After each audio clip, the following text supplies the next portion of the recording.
It's been 7 years since the US gathered a coalition of the NATO willing to overthrow the government of Libya to bring freedom and democracy to the people there. So let's check in on how things are going in the North African nation. The horrors of a modern-day slave trade. Some immigrants and refugees in Libya are being traded and sold as slaves. Ooh, that does not look good. So, how did slavery end up becoming a thing in Libya, a country that prior to 2011 had the highest literacy rate and standard of living in North Africa? Well, back in 2011, the US, UK, and France saw in the Arab Spring protests an opportunity to get rid of a regime they didn't like, under the guise of humanitarian intervention. Muammar Gaddafi was a brutal and authoritarian leader, they said. But that's not why the West didn't like him. Authoritarianism and dictatorship has never bothered the US as long as the dictator plays by America's rules. And Muammar Gaddafi didn't always play ball. He was a thorn in the side of Western imperialism and capitalism, directing Libya's vast oil revenues to education, literacy, electricity, infrastructure. That's why Libyans had the highest literacy rates and standard of living in Africa. And Gaddafi also supported movements that the US didn't like. So in 2011, Obama got his NATO partners together and imposed a no-fly zone on Libya to save the people from their mean authoritarian government, which we were told was violently cracking down on protesters. But the West had a weird way of liberating Libyans. They flooded Libya with weapons that ended up in the hands of extremists, some of whom were affiliated with Al-Qaeda.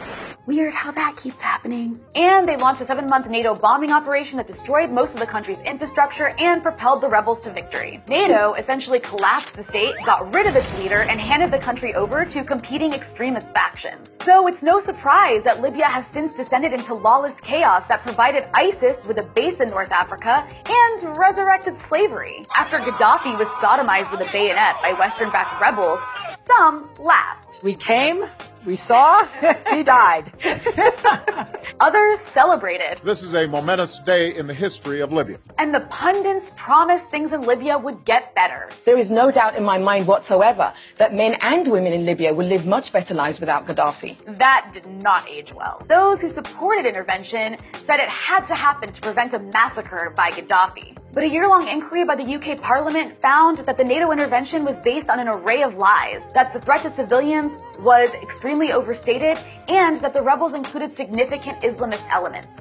Oh, and the rebels, on top of being super extremists, were also super racist. They ethnically cleansed tens of thousands of black people from the majority Libyan town of Tawarja with NATO air cover. So again, no surprise that the rebels who took over Libya ended up buying and selling African migrants as slaves. Thanks, NATO! You gave Libya the freedom to sell slaves. But it can't be all bad, right? How about women? How are women in Libya doing these days? There are also claims that women have been bought in Libya and forced to be sex slaves. And it doesn't stop there. Women under the age of 60 in an area of eastern Libya under the control of a CIA-linked warlord are banned from traveling on their own without a male guardian. The only other places in the world where laws like that exist are Saudi Arabia and parts of Syria under the control of Salafi jihadist groups. Thanks, NATO! On the bright side, at least there's no blowback, right? Well, not exactly. Remember 22-year-old Salman Abedi, the guy who blew himself up last year in Manchester at an Ariana Grande concert? Well, turns out he learned how to make that bomb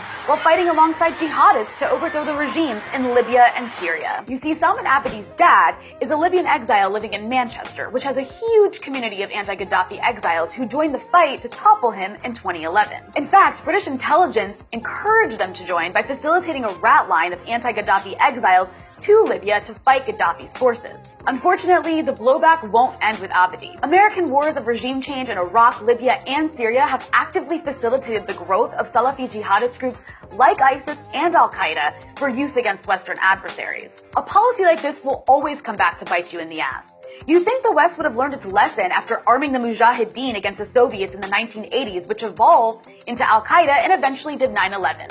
But no. So here's an idea. Stop overthrowing regimes you don't like. And stop arming jihadist proxies to do your dirty work. Who's with me? Our goal should be regime change in Iran. Oh, great. Here we go again.